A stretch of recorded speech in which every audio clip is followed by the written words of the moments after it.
When I walked into the garage for the first time, my first reaction was, holy shit, it's actually a garage. I thought I was at the wrong address. Oh. Well, I guess theater can be done here too. Like, I actually thought that was just sort of a loving nickname given to it, the garage. I remember going, this is a theater? Before that, I'd only been to the Kennedy Center and National Theater, so walking into literally a car garage was kind of a shock. I had a dent in the side of my car, and the car shop next door took the dent out of my car for a really good price. That's not even a joke.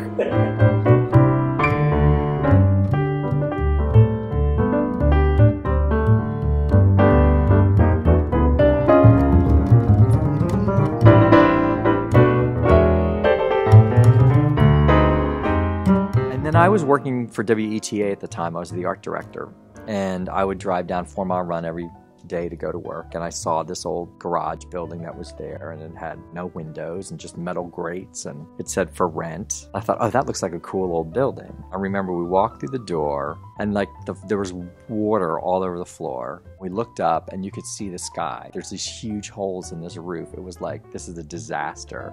First time I saw it, I thought, oh my God. And I turned to Eric and I said, and you like it, don't you? And he goes, ah. There was no heating, there was no air conditioning, there was no roof. The place was so far below code. I think it was this close to being condemned.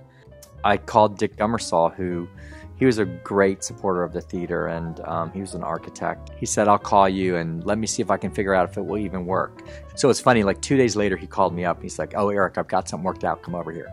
And he had it all worked out about where the dressing rooms would go and how this could be a shop and this would be a rehearsal room and this is where the theater would go and this is how many it would seat because of the parking.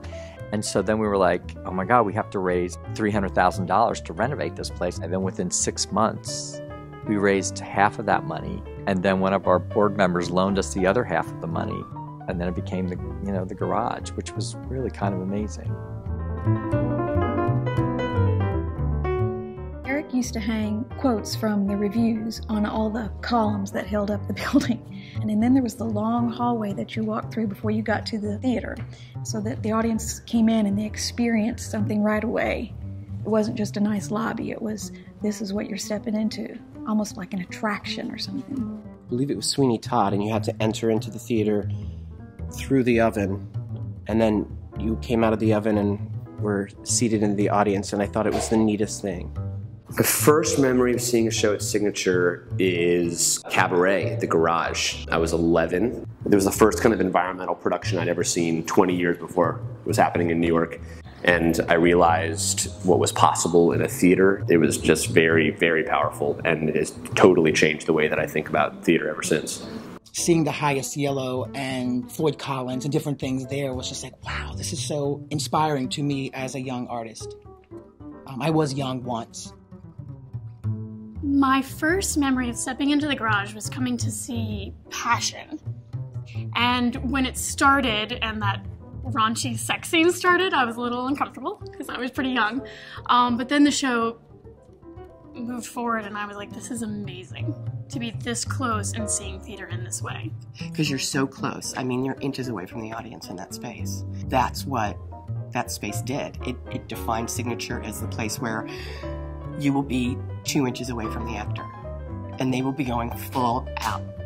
You know, we were in there for 11 years, and I remember walking down the side of the theater on the way back to the pit upstairs, and the audience is sitting out there doing whatever show, and I thought more than once, how are we doing this in this garage that was just a nasty place, and now it's this great art going on in here. The problem that kept happening was the shows were selling really, really well, or selling out. There was nothing we could do after a while. It was crazy.